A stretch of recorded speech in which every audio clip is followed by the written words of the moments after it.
Altares, catrinas, pan de muerto, flores de cempasúchil, velas, copal. Así se vive una excepcional celebración en México.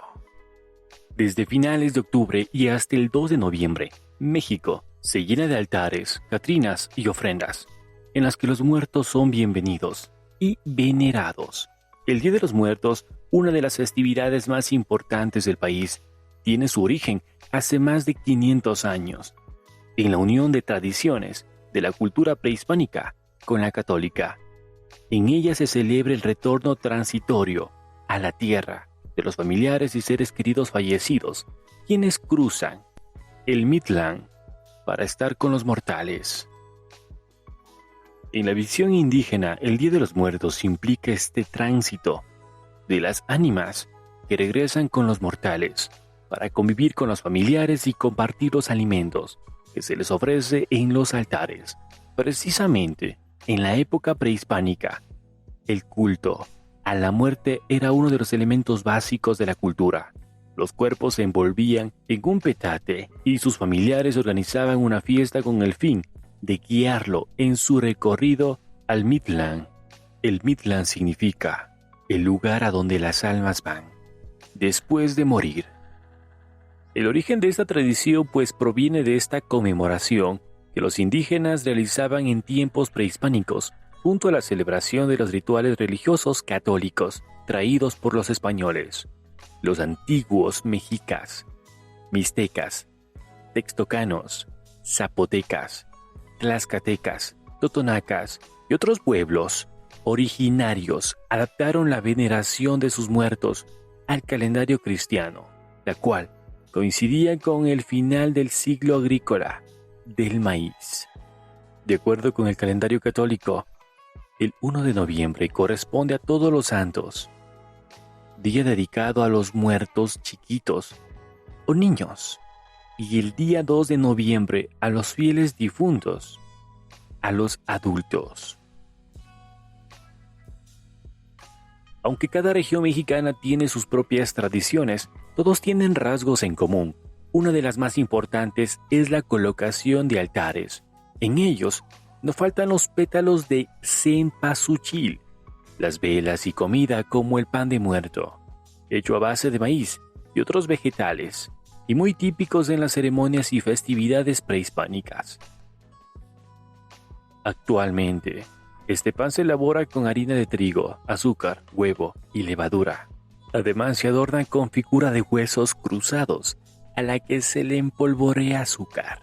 En los altares también está presente el copal, una resina aromática, cuyo humo se considera alimento de las divinidades celestes, así como objetos artesanales y los manjares favoritos del difunto, concretamente fruta, papel picado, 7 platos, con mole negro, con 7 montones de tortillas para los muertos, adultos, piezas de pollo o ajolote cocido, tamales, café y chocolate caliente, un incensario, conocido como tecolcaxit, agua bendita, la imagen del santo más importante y la imagen de los difuntos. Otra de las características comunes es el adorno de las tumbas y los cementerios, que se llenan de flores y velas para honrar a los muertos. Es habitual que las familias coloquen ofrendas a lo largo del camino, que va desde su casa hasta el cementerio. Comida, bebida y pan de muerto. La comida tiene el objetivo de deleitar a los muertos que visitan la ofrenda, por lo que siempre se colocan sus platillos favoritos. Para los adultos se suele poner bebidas alcohólicas. El ron o el tequila son comunes, que los harán recordar sus momentos alegres, mientras que a los niños se les ofrecen dulces típicos, copal, incienso y cruz de ceniza. Para los indígenas el copal era un elemento de oración y alabanza a los dioses, mientras que el incienso se incorporó con la llegada de los españoles. Se utilizan para limpiar el lugar, por si acaso rondan los malos espíritus. La cruz de ceniza sirve para que el alma llegue hasta el altar y pueda expiar sus culpas pendientes. Flores de cempasúchil. Dice la tradición que es a través del color naranja de esta flor que las almas de los que han partido encuentran el camino de regreso al mundo de los vivos. Calaveras de azúcar. Las medianas recuerdan que la muerte está siempre presente. Las pequeñas son dedicadas a la Santísima Trinidad y las grandes al Padre Eterno. Las culturas mesoamericanas tomaban los cráneos de los prisioneros sacrificados y los formaban en hilera para honrar a los dioses. El altar era llamado Zompantli. Las calaveras hacen alusión a esa tradición prehispánica. La sal es el elemento de purificación para que el cuerpo no se corrompa en su viaje de ida y vuelta para el siguiente año. Veladoras y cirios. En el México prehispánico se utilizaban rajas de ocote. En la actualidad se usa el cirio en sus diferentes formas, velas, veladoras o ceras. La flama que produce significa la luz, la fe, la esperanza, y sirve como guía para que las ánimas puedan llegar a sus antiguos lugares y alumbrar el regreso a su hogar. Agua.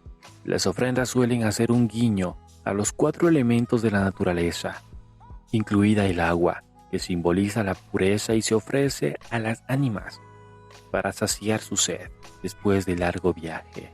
Estos son elementos imprescindibles de una ofrenda o altar de muertos. Papel picado y petate. El papel picado se usa comúnmente para representar el aire, además de dar un toque festivo. El petate se utiliza para que los muertos descansen y puede funcionar como mantel para colocar los elementos. Las fotos de los seres queridos que ya murieron son uno de los elementos centrales en el altar de muertos, pues dejan ver a quién está dedicada la ofrenda. El escuintle es un perrito prehispánico, cuya figura se ofrece en los altares dedicados a los niños, como un juguete para que las almas de los más pequeños estén felices al llegar al banquete. El perrito escuintle es el que ayuda a las almas a cruzar el caudaloso río Chiconahuapan, que es el único paso para llegar al Mictlán, el inframundo para los mexicas. Esto es el podcast del Meraquí de Galo Morocho. Declarado Patrimonio de la Humanidad por la UNESCO en 2008, por su importancia tradicional, integradora, representativa y comunitaria, cada región de México tiene sus propias variaciones. En su capital, Ciudad de México, el pequeño poblado de Mixquic es uno de los lugares más visitados durante estos días, ya que coincide con la Feria del Pueblo. Aquí, cada 2 de noviembre se realiza la alumbrada, donde miles de velas iluminan las tumbas decoradas con flores. En Aguascalientes se celebra el Festival de las Calaveras, que rinde homenaje a José Guadalupe Posada, creador de la famosa Catrina, mientras que en Guanajuato se celebra el 1 de noviembre un desfile de Catrinas. Osaka acoge una de las celebraciones del Día de los Muertos más significativas. Aquí, los altares se adornan con un mantel blanco y se dividen en escalones. El primero representa a los abuelos y adultos, mientras que el resto son para todos los demás.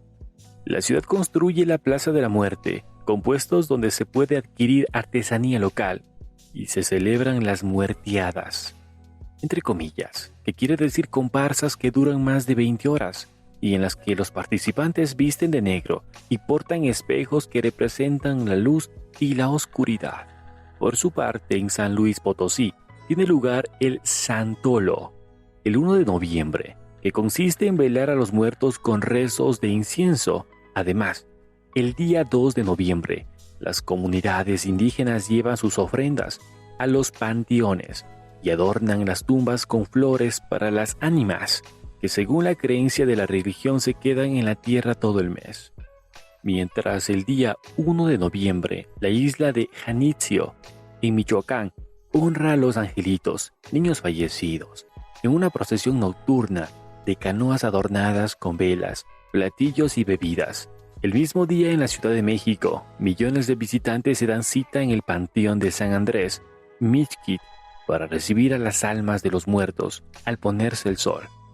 Y en Xochimilco, la escenificación de la leyenda de La Llorona atrae a propios y extraños año con año.